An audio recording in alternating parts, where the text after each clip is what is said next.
Monday మార్కెట్‌లో పెద్ద shock ఉండొచ్చు. గిఫ్ట్ నిఫ్టీ ఇప్పటికి 300 పాయింట్స్ డౌన్‌లో ట్రేడ్ అవుతుంది. దానికి first reason US job data.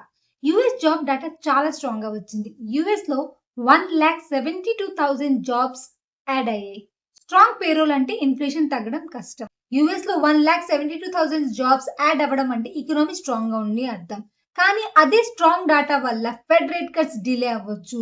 Dollar strong అవ్వచ్చు. బాండ్ ఈల్డ్స్ పెరుగుతాయి. ఫారెన్ మనీ మన ఇండియన్ మార్కెట్ నుంచి బయటికి వెళ్ళడానికి ఛాన్సెస్ ఉంది. సెల్లింగ్ ప్రెషర్ ఇండియన్ మార్కెట్‌లో క్రియేట్ అవుతది. అలాగే ఐటీకి మేజర్ క్లయింట్స్ యూఎస్‌లో ఉంటారు. సో ఐటీ స్టాక్స్ మీద కూడా ఇంపాక్ట్ ఉంది. సెకండ్ రీజన్ గ్లోబల్ టెక్ మరియు సెమీకండక్టర్ స్టాక్స్ లో మ్యాసివ్ కరెక్షన్ జరుగుతుంది. నాస్డాక్ కూడా ప్రెషర్ లో ఉంది. సో ఐటీ స్టాక్స్ మీద ఇంపాక్ట్ ఉంటుంది. Third reason geo political uncertainty మరియు రెగ్యులేటరీ మూవ్స్. గోల్డ్ ఈటీఎఫ్స్ పైన పెట్టిన రెస్ట్రిక్షన్స్ ఇవన్నీ కలిపి మార్కెట్ సెంటిమెంట్ ని ఎఫెక్ట్ చేస్తున్నాయి.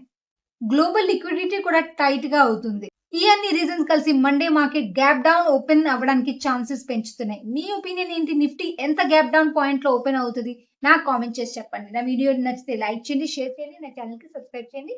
మళ్ళీ మనం మంచి వీడియో కలుద్దాం. బై.